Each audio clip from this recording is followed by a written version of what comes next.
In Her Bag, brought to you by Crown Royal, is a platform dedicated to celebrating Black women who are leading in their industries.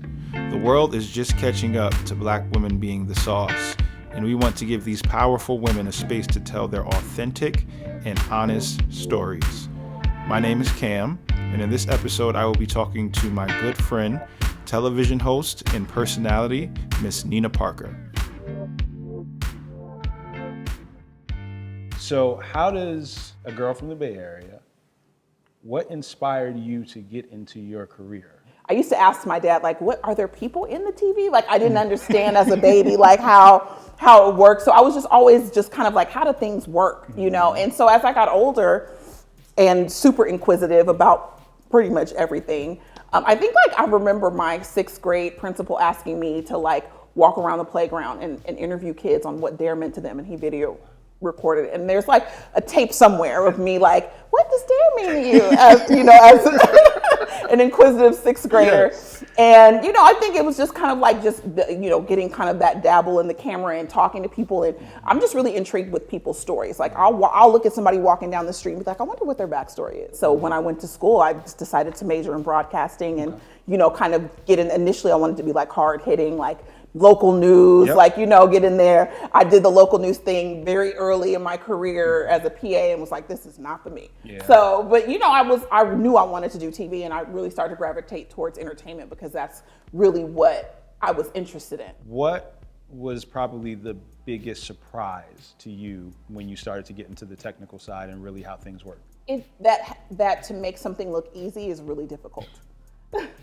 To make something look effortless, is really difficult. I really was very early on, had a lot of respect for, people who work in editing, the people who are working in the camera. Like being a good cameraman is art, like these are really things that are very artistic that don't get a lot of respect outside of the industry, filming something like 11 Hip Hop Reunion that I would film for like 15 hours for them to edit it into 2 1-hour segments, and make it just look so effortless, knowing like, how to properly mic somebody. Like right now, because of COVID, you're micing yourself. Yeah. And that is something I took for granted pre-COVID. Like, the sound guy would come in, I'd be like, oh Lord. Mm-hmm. And now I'm like, oh my God, thank you. Somebody's micing me. I don't know what I'm doing.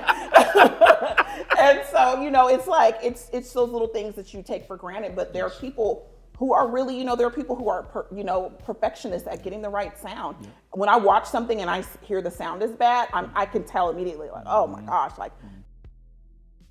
Did you have any particular inspirations or people that you even like looked to and said, I want to make sure that I'm presenting like that person is? I mean, obviously Oprah is like the icon, right? But locally in San Francisco, and she's still on TV to this day. She was on TV when I was in college. She's still on now. Her name is Pam Moore. She's a Black woman. And she just Pam had it together. Hair was done, you know what I mean? Mm-hmm. Suits were fierce. Like, she walked through, everybody was just like, here comes Pam. Yeah. And I was like, ooh, I kind of like that. Yeah. It was just, she wasn't loud, she wasn't bossy, but there was just a presence about her that was very strong. I wasn't really ready to hear everything she told me. I was very young and arrogant. Yeah. And so there were some lessons even later, I'd be like, Pam tried to tell me about this. Yeah. And so I had to learn my lesson, like, damn, I didn't get an invite. Like, what did I do that she didn't want to pay for me? And I realized, I was like, I need to set my game up. There's, I'm not impressing her because there are parts that, there's things I could be doing that I know, and in your career, like, it might look good. Like, it looked good that I was there. Yeah. It looked good that I was in school, but there were things I could have been doing inside there that were less of an impression, because it's one thing for it to be a look. It's another thing for you to actually be making a difference. Mm-hmm. What were some of those things that you needed to do to become more impactful? I think I needed to, it's really important to like create content, what do people want to talk about? I needed to volunteer more. Yep. I needed to do more than just what was in front of me. Yeah. I was doing the minimum. Like, hey, Nina, we need you to log this assignment. We need you to watch these TV shows. We need you to bring these scripts into the newsroom. We need you to do the mail. Okay, but like, what else could I be doing to kind of add to this job description that will make people remember me from the next intern? What was it like for someone like you, a Black woman, in that space with all of that news, celebrity news, gossip news, investigative reporting. Like, how were you able to like kind of navigate doing your job, but also with your feelings around certain things like personal? Yeah. How were you able to separate? It was hard, because it was a new wave of journalism. Yes. It made me have to realize like who I really was. Because when people start telling you who you are, you start to believe it a little bit, When I was, I'm a plus size Black woman, camera adds 15 pounds. I had, all these imperfections that we all have, and I'm on this, and TMZ, when it first came on TV, was huge. Yes. Like, it was a big deal because it was a different type of TV show. So it got a lot of attention, like national, international attention, interviews, like, spreads in the biggest magazines. So I'm getting like all this attention. I had to start to like be like, okay, when I started to get the criticisms, because, I was the only Black voice in the office, it's only Black woman. And I was very vocal about my Blackness. And there was a lot of gotcha investigate. It was like a lot of stuff that was devil's advocate commentary. Okay. Like, we're gonna say this to start a conversation. And, sometimes I didn't want to participate because I'm like, I know what they're doing. Like, I know they're trying to like set this up, but people at home watching don't know that. So they're just gonna say, you the Black girl who didn't speak up when they were talking about Black people. Right. So I had to really be like, okay, like, how much of my energy do I want to give this? And every time it was 100. Like, I was like, I can't, me, I can't not say nothing. Yes. So it was always a fight. It got exhausting, but it was just like, I have to like be this person who I say I'm going to be. And then I started to realize that I was powerful with my words, and that if people are not affected by what you're saying, they don't say anything. Yeah. And there's a beauty in that to owning your own voice, right? And not only owning your voice, but using it to amplify things that other people aren't speaking about. So what was that kind of like transition like for you in that sense? Because as you said, you're realizing your power at this point. So was that a thing for you that as you realized that you almost felt responsible to do that even more? You do. I mean, you're a Black person in, of influence, especially on TV. There's just so few of us, and obviously now it's 2021, and I feel like you were saying, people are waking up, but there's still so few of us represented in so many different spaces. So, for me, it just feels like this is what I signed up for. Yep. Like, I gotta get my self-care when I can. Yep. When the cameras turn on, this is my opportunity, because when people watch us, me and you represent all Black people. Yep. When me and you are on camera, if me and you start acting stupid right now, people are gonna be like, look at them making us look bad. But if it was two white people right here, they don't speak for all of white America. Right. They speak for, whoever, Brian and Sarah, that's who they would be. And it would be, they're acting a fool.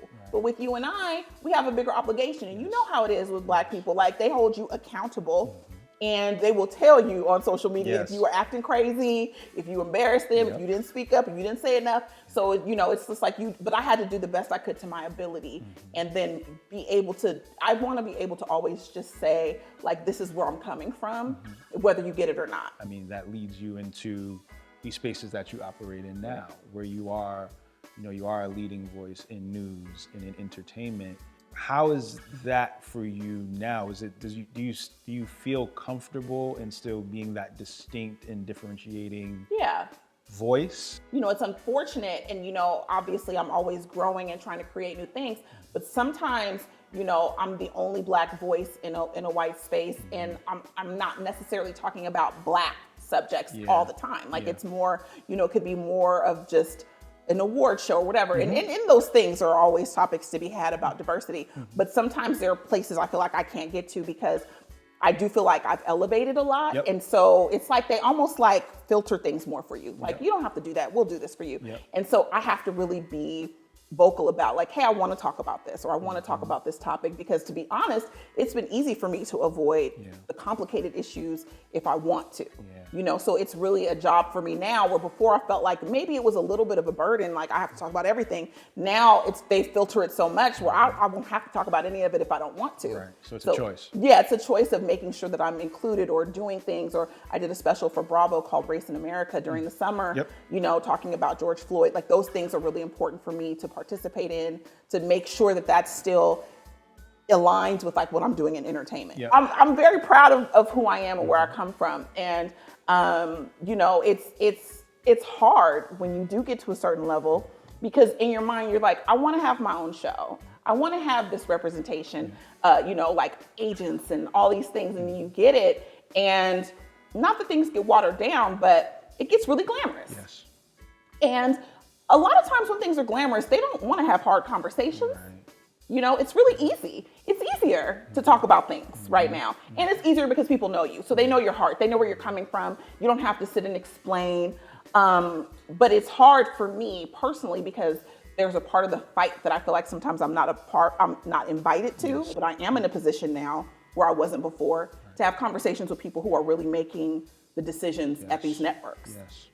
And so I had to accept the fact that my voice may not be here anymore, but I can put it here. Yes. Where I'm having conversations with presidents of networks. I'm having conversations with the people who are making the decisions on what goes on the billboards, what's featured in the ads, what's the rundown of this television show, and what's the content, what are we including or what are we not including, what are we missing, what's tone deaf. I'm able to be a part of those conversations where before I wasn't able to. And so sometimes people don't see those moves that you're making. But like, you know, like in my network now, I have conversations with people who are making huge decisions and they respect my opinion. And to have people respect where you're coming from, and then to also have your people respect it. Yes. Because oftentimes when we see Black people on camera, we feel that they are disconnected from the Black community. Yep. When we were growing up and we watched Black anchors on TV, what was the saying? Like, they ain't really Black. They're not one of us. They ain't checking for us. I never wanted people to feel that way about me. And ultimately people will feel how they want to feel, but those who are around you will know how you're moving. And you know, it's not only that, it's Black women, it's women. It's, you know, it's a lot of things that I want to make sure that I'm putting on this list that we take care of, and that people are finally listening. But you are this huge personality now, and people feel this entitlement to you from whether if they aspire to be like you, they want to have a conversation with you, they see you representing them. How do you handle the pressure of that now? Like, how do you have boundaries? Like, I basically lost my mind for a little bit. Okay. So probably like 2 years ago, I had so much insurmountable stress from, I had this fear, and I think a lot of overachievers, you know, and I'm fine to say that I am one, we are afraid to say no. Yes. We're scared to say no. We don't want to call in sick. We got to do it all. Especially, listen, a Black woman, Yes. we doing everything. Times 10. Fuck it, I'll do it. Yeah. Like, that's our motto. Yeah. I'm going to do it. Yeah. So, you know, I had to be okay with the fact that I couldn't do everything. Like, I am human. This was a long this is a lot of therapy and shadow work, Cam. Yes. I had to say, I cannot do everything. I cannot be everything to everybody. I lost some friendships. You know, I had to be okay with, I finally said, I'm gonna set my boundaries, and who is okay with it will be okay with it. And I am okay with parting ways with the people who do not get it. So Crown Royal has a saying, which is, live generously so life will treat you royally. And we want to speak to kind of how you inspire generosity, and whether it be in your professional or personal life. Like, what does generosity look like for Nina Parker? I think generosity really lands within gratefulness, you know, and I think so many of us, you know, are thinking about like the next moment or the next thing, or like, I want to buy a house, or I want to do this. We forget, like, okay, but I still have a roof over my head. I still have food in my fridge. I'm nourished. My legs work. My heart beats. Like, we sometimes forget about those present moments, and we're not as grateful as we should be. Once you really can be grateful for where you're at, I think that's where the generosity comes. You know, I think, you know, and that generosity sometimes is just time. Sometimes it's holding space for somebody who needs it.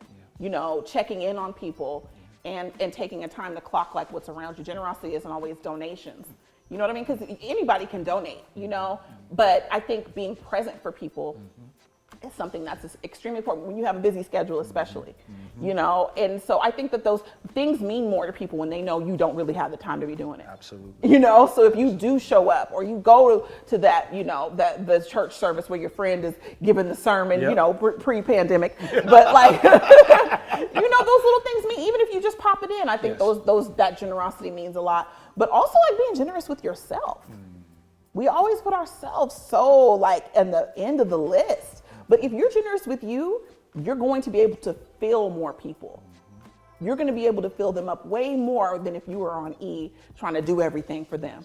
Like, we don't want you all stressed out with your hair, one strand of hair hanging out and one eye open. Like, go get your rest, please, and come back and be who you can be for the rest of us.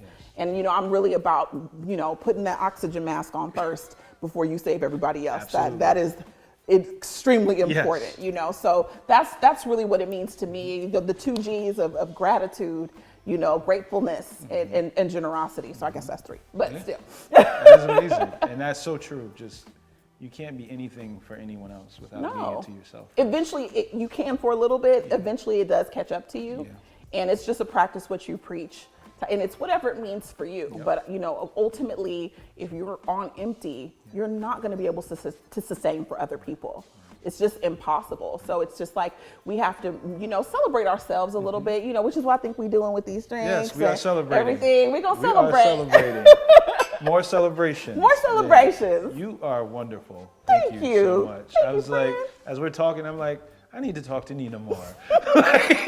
I'm like, because like, I find myself saying a lot of that stuff, and we can roll, this is fine. I find myself saying a lot of that stuff to people now, and just like the space that I've been in, I really call it like transformative. Like the past maybe year or so. Of course. And it's like the prioritizing yourself piece. Yeah.